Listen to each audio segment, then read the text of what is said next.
Space is black, except for where the stars are. It's the absence of light and the inability to know where you're going. The people that I consider to be the best qualified to get there are people who look like me.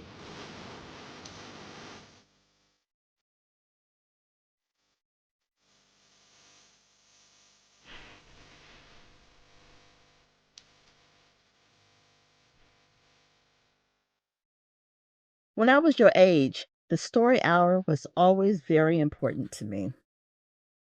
As I remember them, our stories almost always began with Once upon a time. Once upon a time, there was a little boy. His name was Charles F. Bolden Jr. My formal name is Charles Bolden, but I go by Charlie Bolden, Major General, United States Marine Corps, retired, and the 12th NASA administrator, in addition to being a 4-time shuttle pilot from NASA.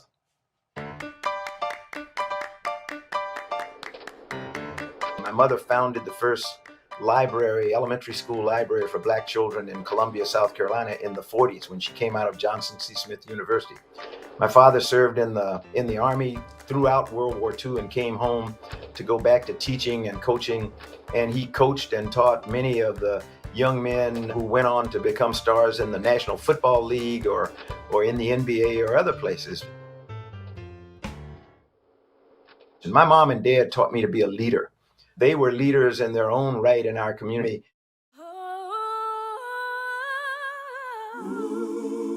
I grew up in the segregated South, so I am a son of the South, if you will. Blacks and whites went to separate schools, and had separate facilities and everything.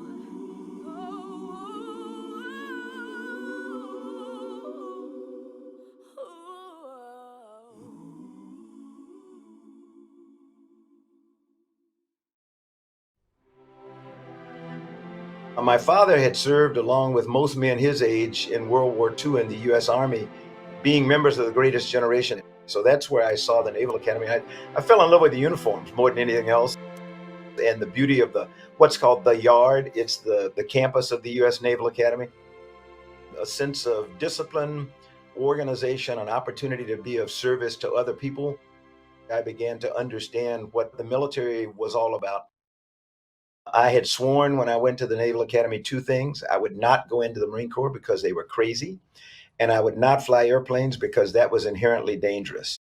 When it was time to graduate, I became a Marine, intending to be an infantry officer, but found out I really did not like crawling around in the mud. My wife did not like the prospect of me being an infantry officer going off to Vietnam, where the life expectancy of a second lieutenant was expressed in weeks and months.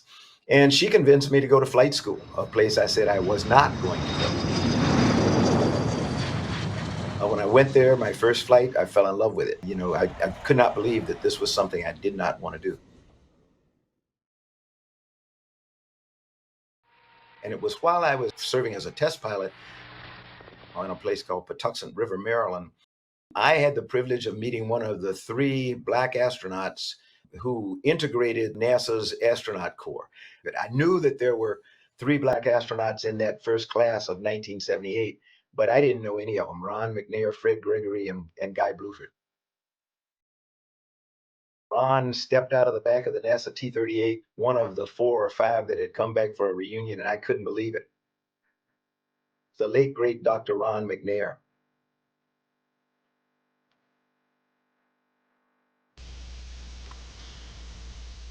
I'm sure Charles Bolden and Charles Duke would agree with me and tell you that the road between South Carolina and spaceflight is not a very simple one, nor is it one filled with guarantees.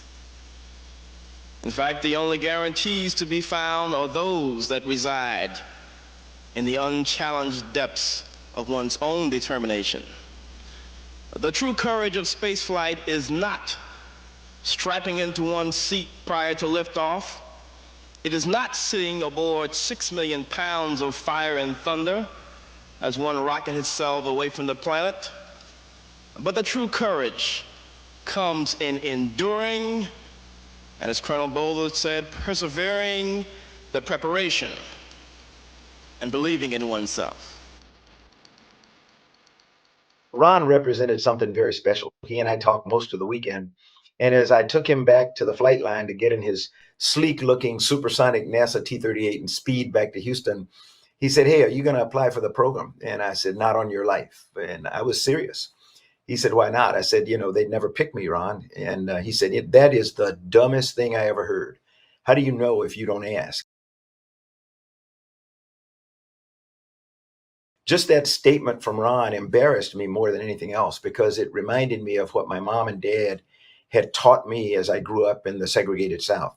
People are going to try to keep you from doing things and tell you what you cannot do, but you determine what it is you want to do. And only you can determine that. Never, ever, ever let anybody tell you what you can't do, and don't give up on yourself. And I had forgotten that. So when Ron's airplane took off, I went home and I told my wife, "Okay, I think I'm going to apply for the space program. I don't think I stand a snowball's chance in hell, but I owe it to myself to apply."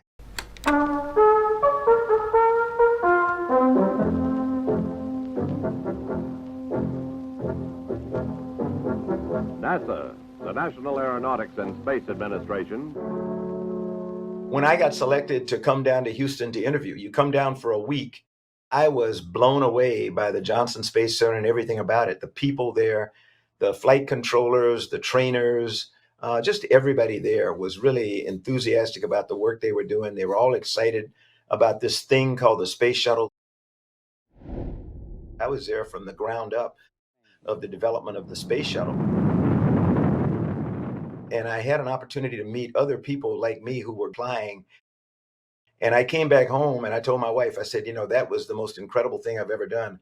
I don't stand a snowball's chance in hell of being selected." Those are really, really, really smart people with whom I was associating this past week. And what I think I had overlooked was NASA's not looking for the most brilliant people. They're not looking for the Nobel laureates and the like. They're looking for people who are team players, who know how to follow orders, who are not bashful whatsoever about speaking up with new and sometimes crazy ideas.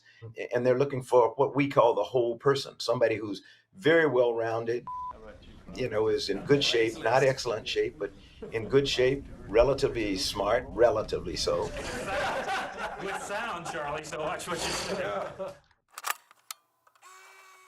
And very busy or very active in the outside community. That's somebody that's going to contribute to the community. So I fit the bill for that, and I guess that's why I was selected. After 1 year of training, he qualified as an astronaut. With this, he became one of the then 4 African American astronauts in the NASA program. In the whole world, for that matter. I would like to introduce to you the crew commander, Colonel Charles F. Bolden. Thank you very much, Barbara. And I think all of you know me by now. I'm Charlie Bolden, and we're pleased to be here with you.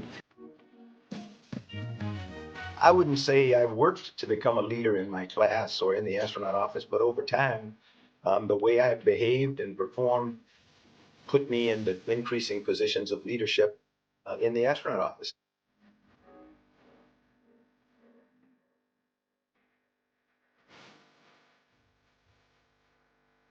Where I thought I didn't belong, it turned out that not only did I belong, some people will say I excelled.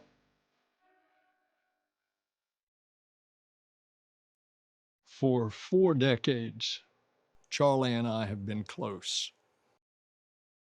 This friendship is formed in the crucible of a very tense and demanding situation. You have to be a crew, and a crew supports each other, but the members of the crew defer to the leaders, and Charlie was that leader. Is it any wonder then President Obama chose Charlie as the administrator of NASA? The man I'm about to introduce is a patriot, a leader, and a visionary. He's been there, done that. Ladies and gentlemen, the administrator of NASA, Charlie Bolden.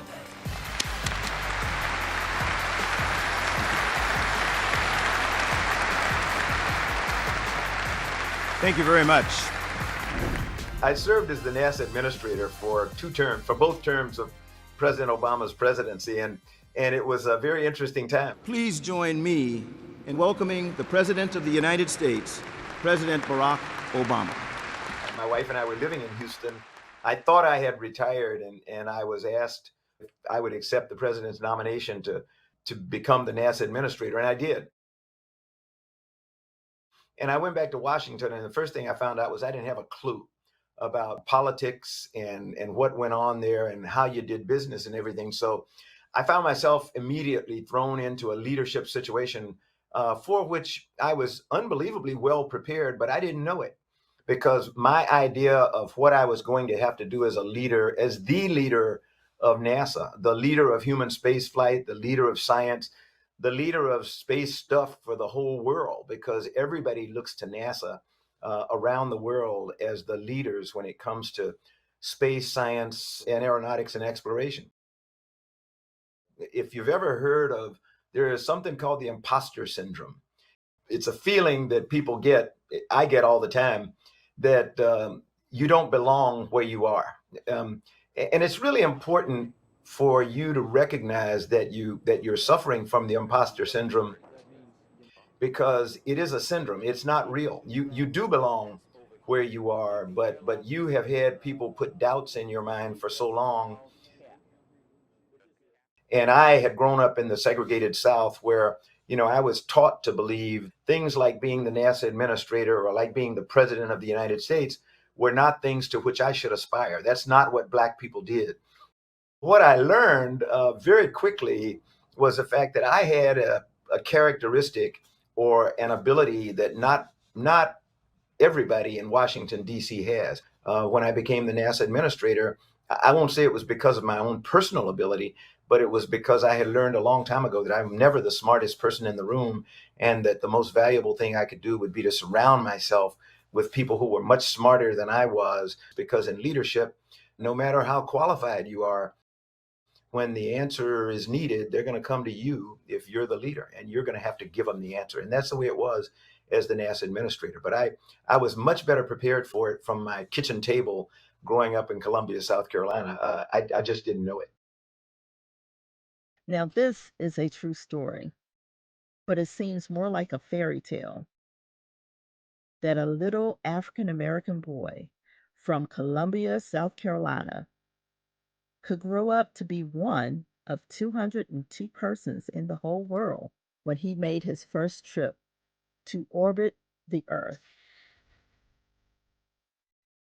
From having the opportunity to do what not very much more than 300 Americans have done, and just over 600 people in the history of the planet have had an opportunity to venture away from the surface of our planet and go far enough out where you see large portions of Earth at any given time, and it dramatically changes your perspective. The vision, the image that I shall have in my mind of Earth forever, if I don't get to go to the moon or on to Mars, which I still hope to do, is an image that's taken from my second flight to space when we deployed the Hubble Space Telescope, and we went to 600 kilometers or 400 nautical miles above Earth, which at the time was higher than anyone had ever been in a circular orbit of Earth, not going to the moon.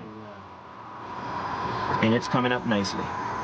And that image is of the Middle East, and it was taken with an IMAX camera mounted in the payload bay of the shuttle Discovery that we had used to image the Hubble Space Telescope coming out as we lifted it out of the payload bay and then released it.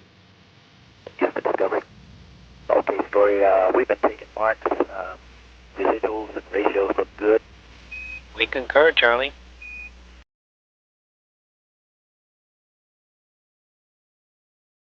Looking at Earth from that vantage point and looking at northeastern Egypt, the Sudan, looking into the Sinai Peninsula, the Mediterranean Sea, up around Israel, where it comes down to Jordan and then goes into the Gulf of Aqaba, and looking at Western Saudi Arabia, and remembering that if I had taken that picture, or if I had snapped the picture a few seconds later, you would have been looking at Iran and Afghanistan and those parts of the world. And I knew at the time that it was among the most violent places on Earth, but from the vantage point of space, There was no evidence that human beings lived there. I felt insignificant as an earthling, as a person from this planet, because there was no sign that human beings lived down there. It was peaceful and serene and beautiful. And you look at the beauty of the planet, where there are no borders, no boundaries, and you recognize pretty quickly that all this talk about division among people is something that comes out of our heads. It's generated by human beings who just don't seem to be able to get along with each other. As I said, my mother was a librarian, so I grew up loving books and poetry and stuff like that. And my favorite poet is a woman by the name of Nikki Giovanni. Nikki Giovanni is a civil rights leader, and she is now a professor of English at Virginia Tech in Blacksburg, Virginia. I remember growing up in the segregated South, listening to many of her civil rights poems that were pretty dynamic and some very colorful.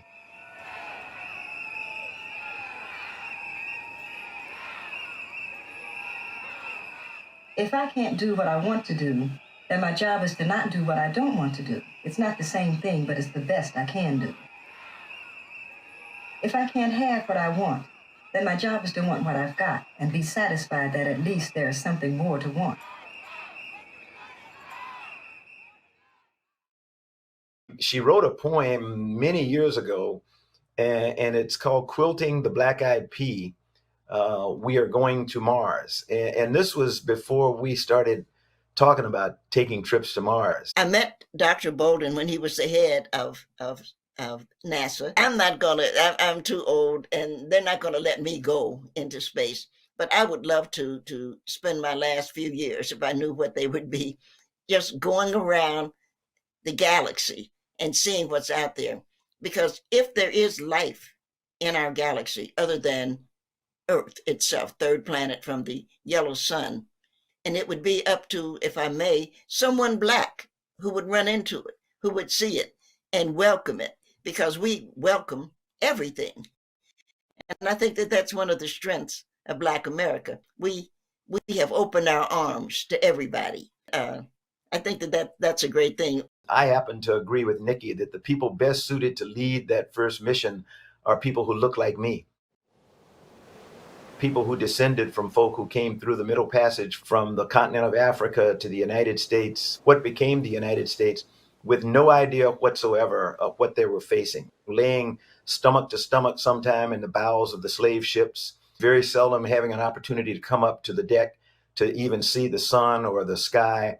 And that's the way the trip to Mars is going to be. We're going to be holed up in our spaceship, and the first few days we're going to be able to look back at our planet Earth and we'll see this little blue dot.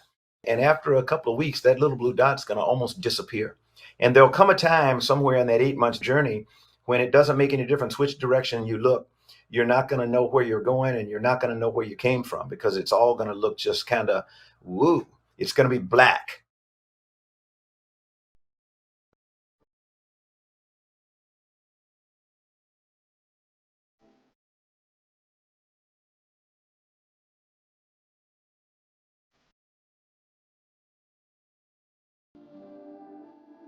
We're going to Mars for the same reason Marco Polo rocketed to China, for the same reason Columbus trimmed his sails on the dream of spices, for the very same reason Shackleton was enchanted with penguins, for the reason we fall in love. It's the only adventure.